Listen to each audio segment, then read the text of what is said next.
Chosen one, notice the subtle choreography that begins before a single word leaves your mouth. You cross a threshold and the room makes small agreements with itself. A conversation slows to a human pace. Hands that were fidgeting find somewhere gentle to rest. Even the lights seem to settle into their sockets as if reminded of their purpose. This is not spectacle.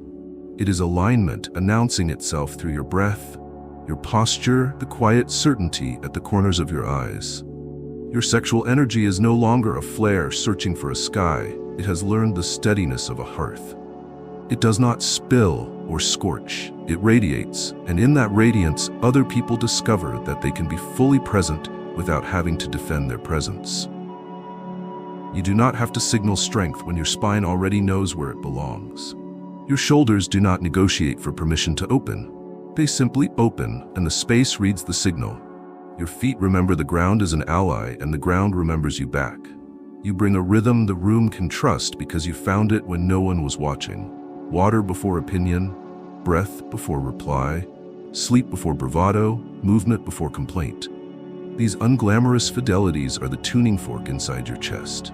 When you arrive, the hour tunes itself, not by decree but by resonance. Your gaze is the first blessing you give. It does not harvest, it honors. It moves slowly enough to see without taking and rests long enough to say I'm here without pressing anyone to say you are mine. The feminine recognizes this immediately. Her body does the arithmetic faster than her mind. Attention without appetite, warmth without price, curiosity without a crowbar.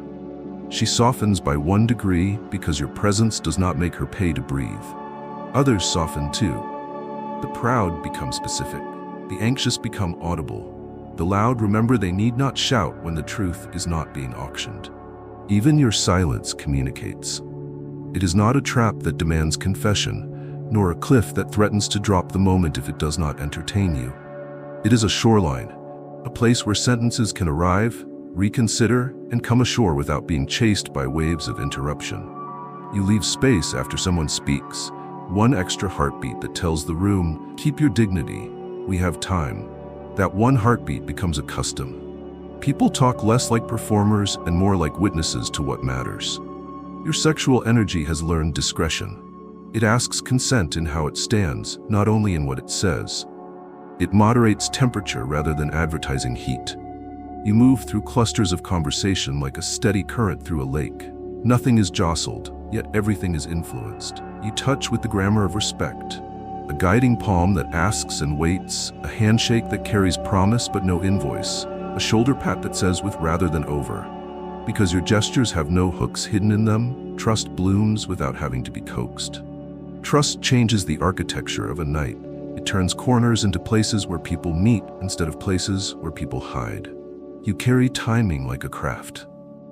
You do not speed a beginning past its honesty, nor stretch an ending past its kindness. You know when a laugh ought to land and when it should be let go.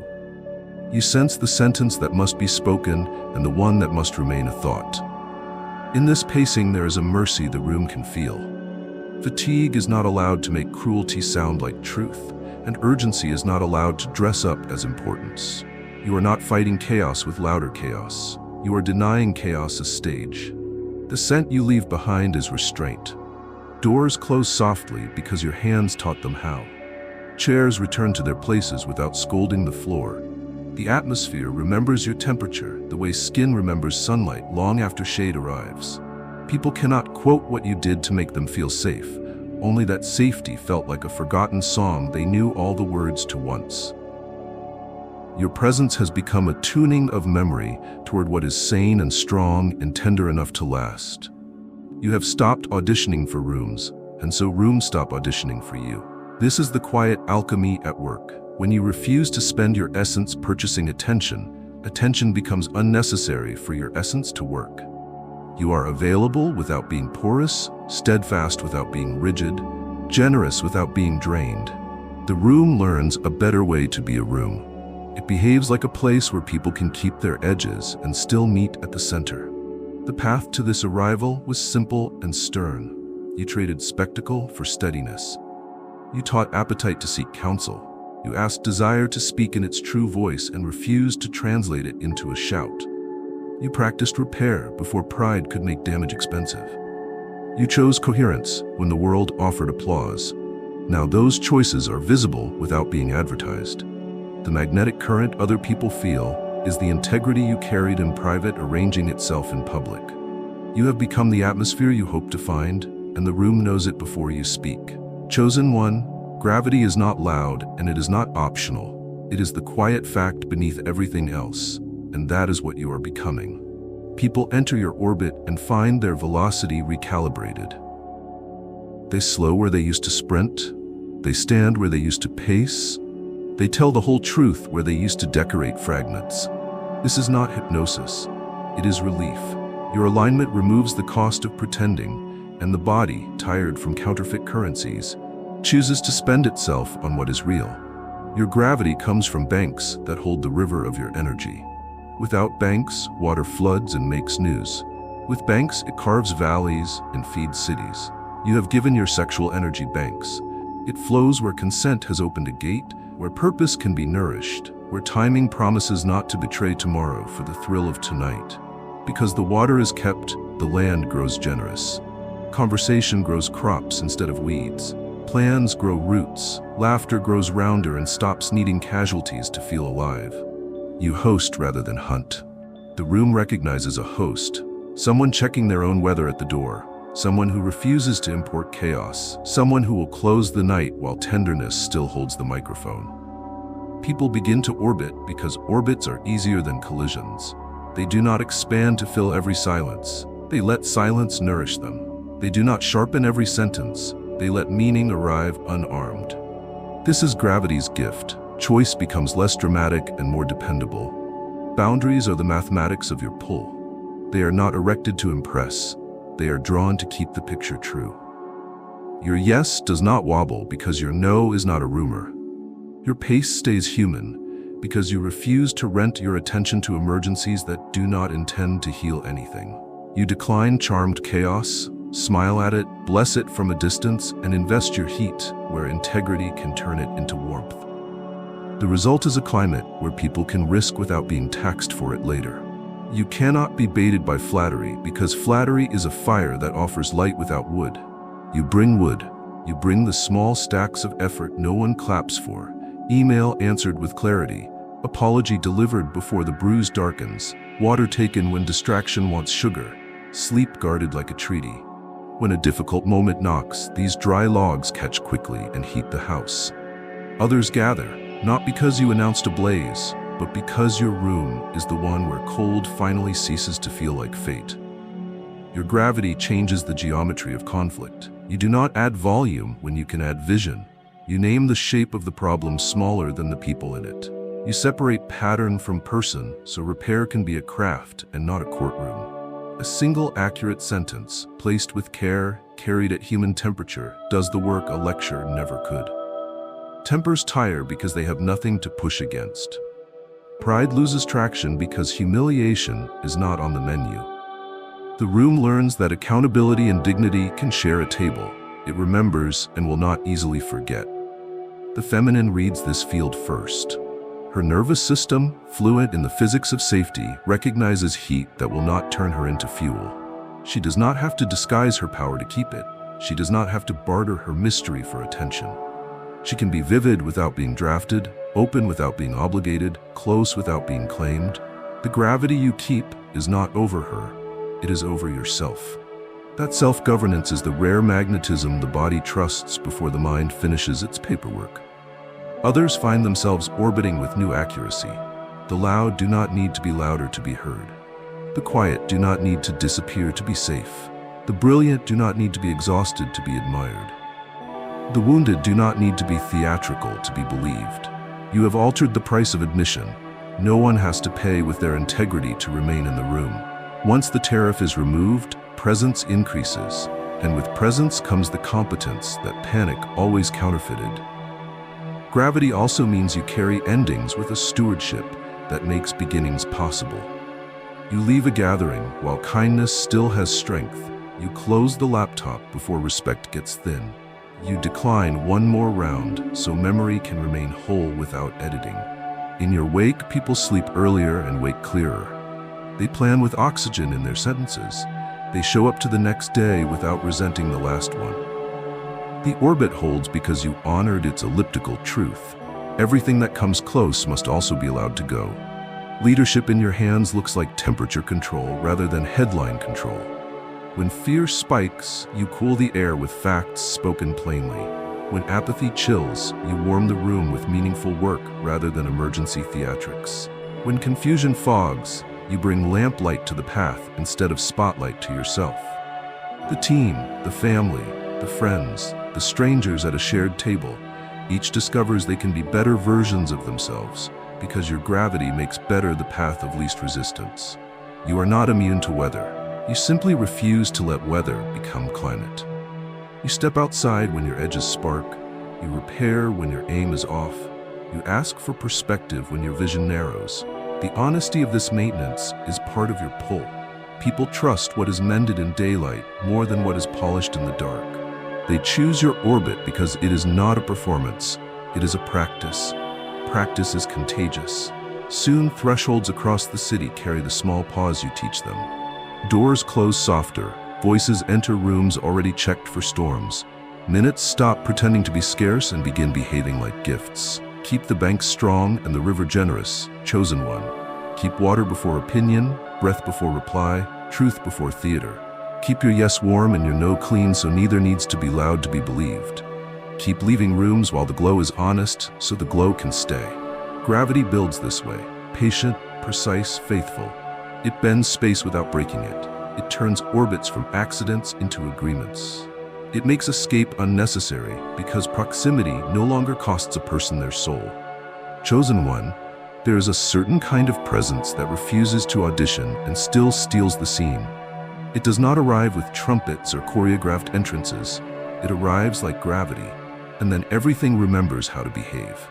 That is what you are this month. Quiet influence, undeniable imprint. A frequency that registers in the body before the mind has language for it. You could sit in the far corner, and the room would still arrange its chairs toward the angle you've chosen. You could speak once, and the echo would keep working long after the sound is gone.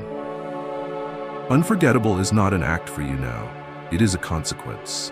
What lingers has changed its ingredients. It is not perfume or posture or the punctuation of your sentences. It is the trace of coherence, the scent of restraint, the warmth of a flame that knows its own house. Your sexual energy has learned patience and direction. It no longer tries to impress the hour by flaring at the edges.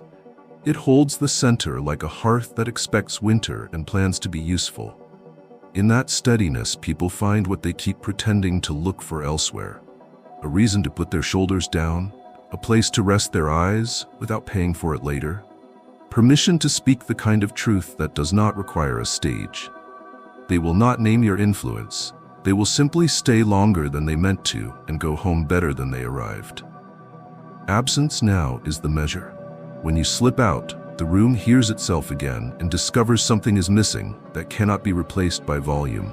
A laugh will try to stand taller and cannot. A new anecdote will try to find the thread and cannot.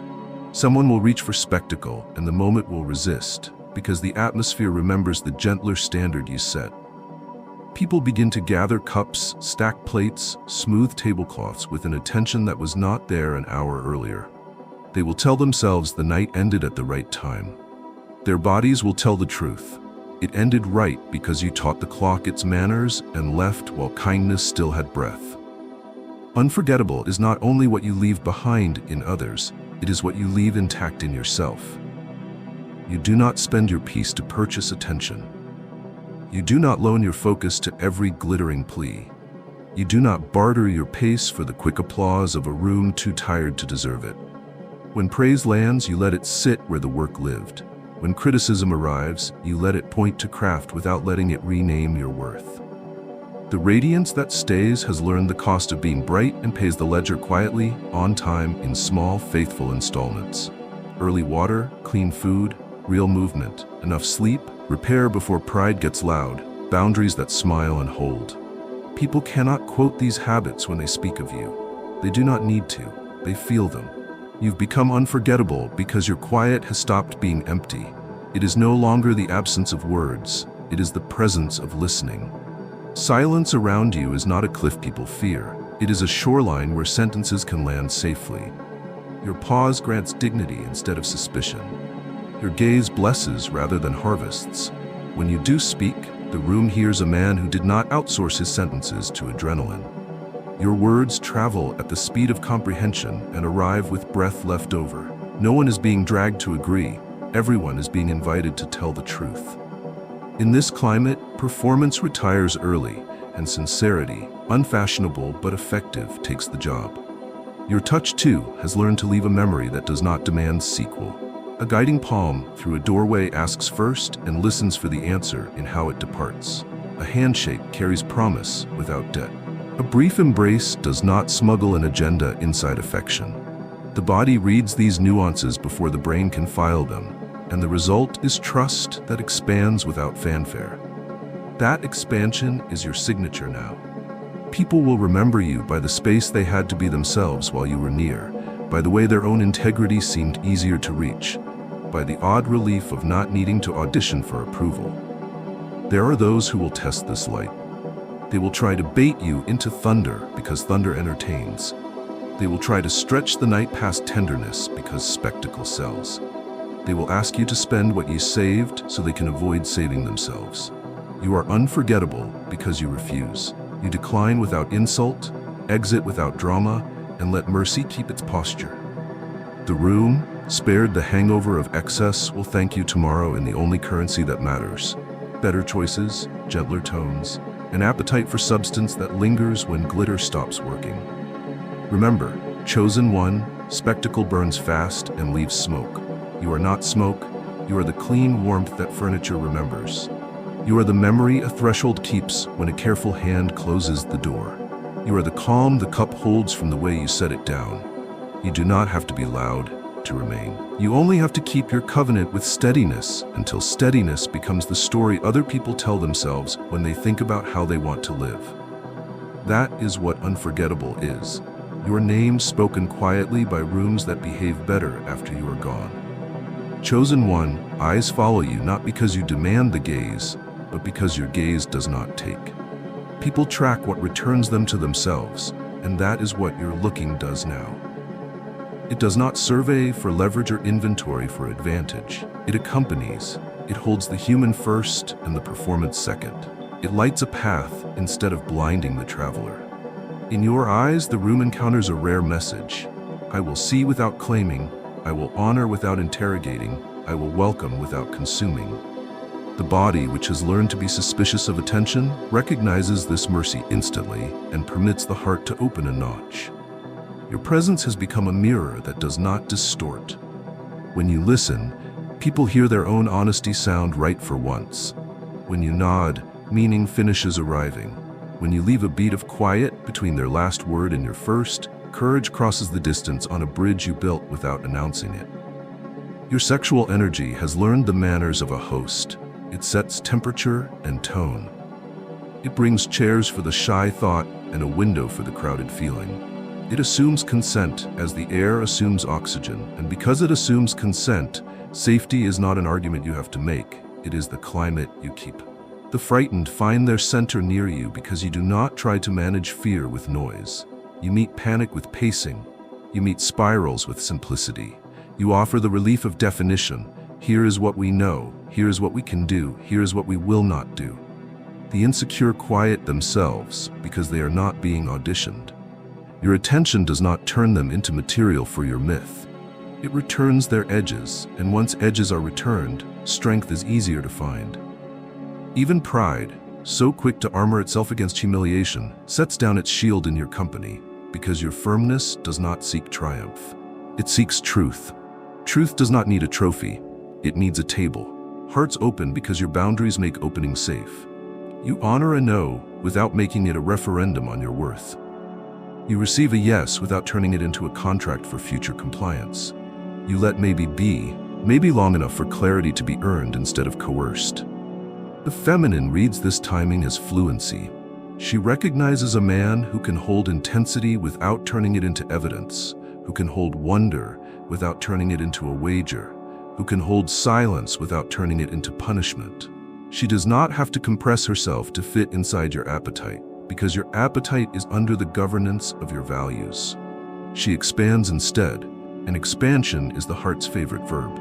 The way you move through a room instructs without lecturing. You angle your body to widen a crowded path.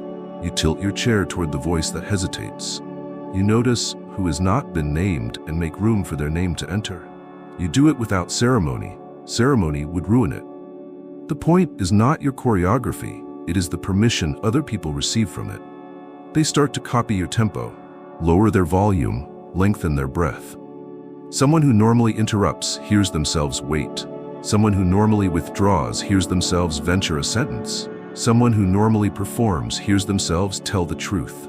Eyes follow, because where you look, humanity increases. Your humor has become a key rather than a knife. It unlocks the stuck hinge of a tense moment instead of cutting a target to get a laugh. You rescue awkwardness from the need to become cruelty to survive. Laughter in your orbit is restorative. It brings blood back to the face without draining dignity from the room. Under that kind of laughter, hearts open because they are not bracing for collateral damage. They sit forward. They play again.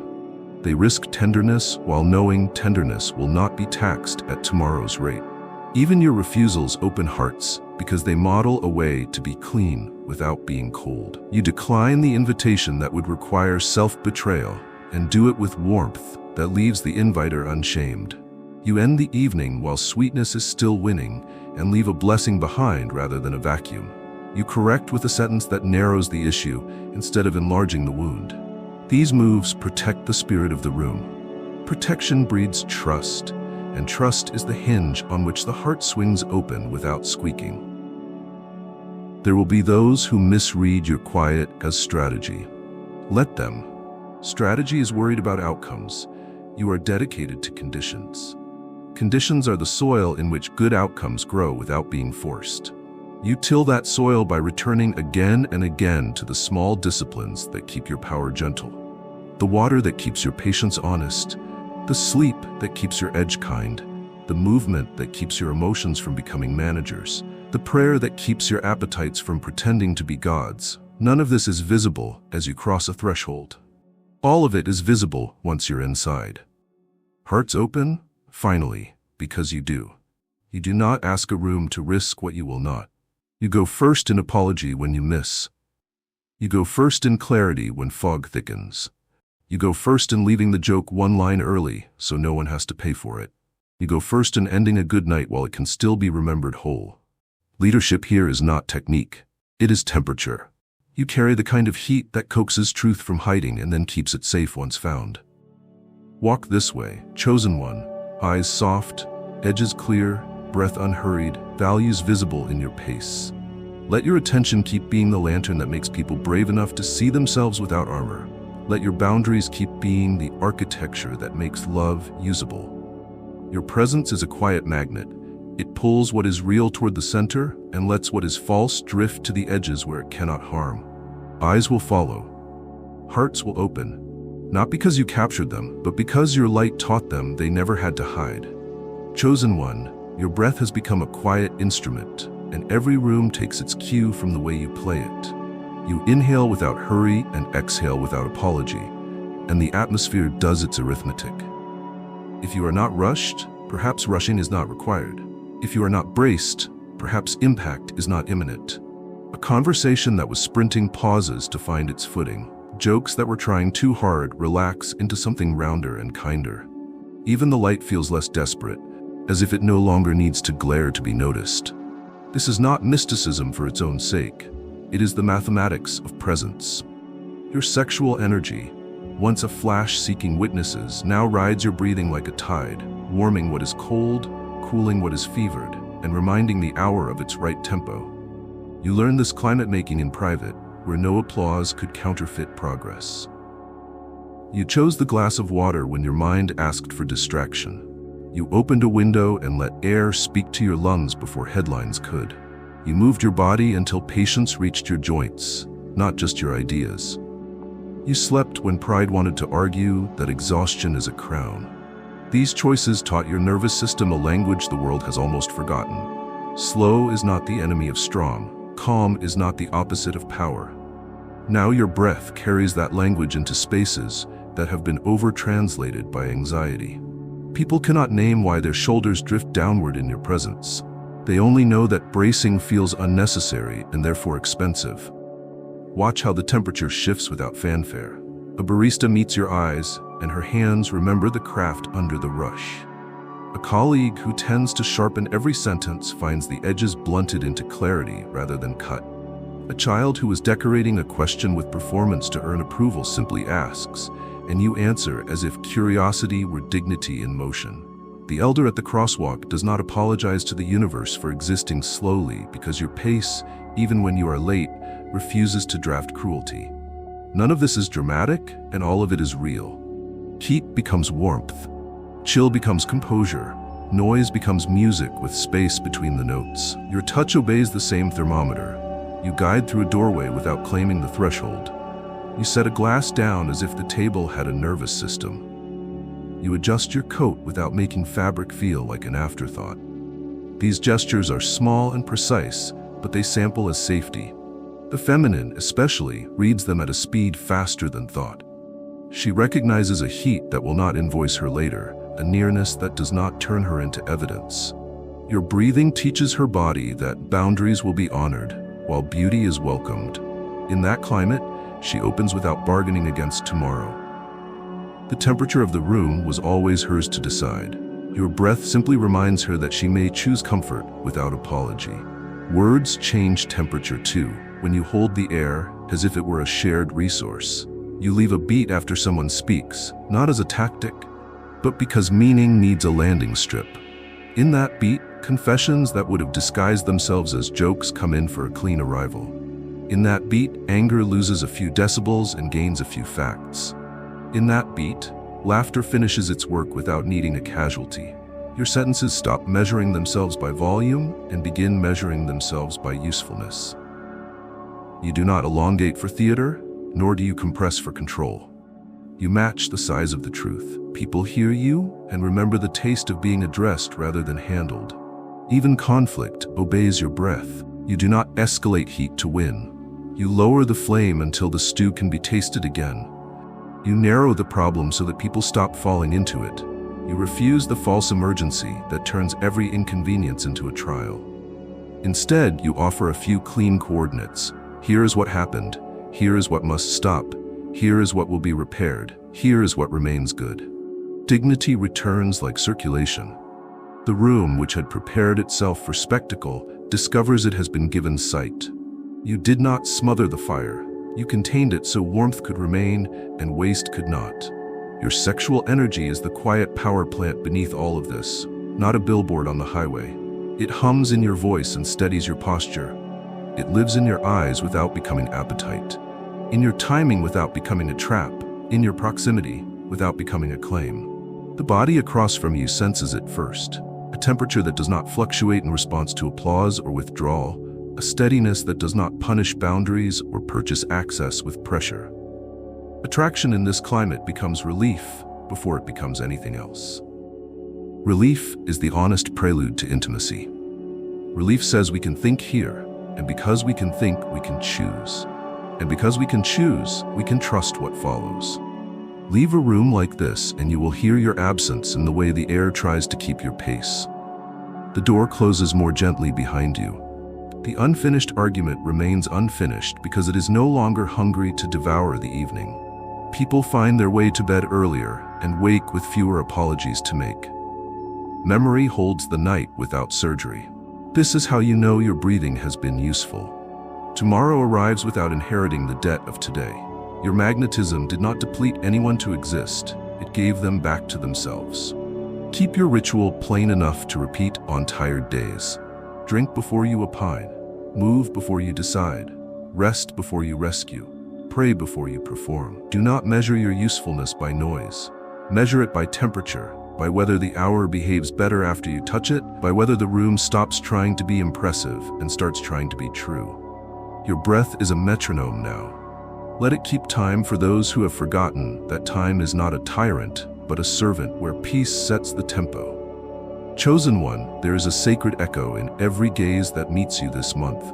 It begins as curiosity, bright and unguarded, but it matures into recognition. What holds their eyes is not merely your face nor even your voltage. It is the way your life has learned to reflect light without bending it. You have become a mirror that hands people back to themselves, unwarped. Women keep looking because their souls are testing a question they scarcely dare to ask. Is wholeness real in the wild? Your stillness answers before your mouth does. Yes, here, now, in a human body that refuses to negotiate its values when attention is warm. Mirrors must be clean to be trustworthy. Vanity smudges, performance fogs. All month you will feel the invitation to convert attention into access, to turn admiration into leverage, to narrate your light until it becomes a costume. Decline the stage and keep the glass clear. Receive every glance like a guest you refuse to invoice. What you are reflecting is not proof of your importance. It is proof that order is beautiful.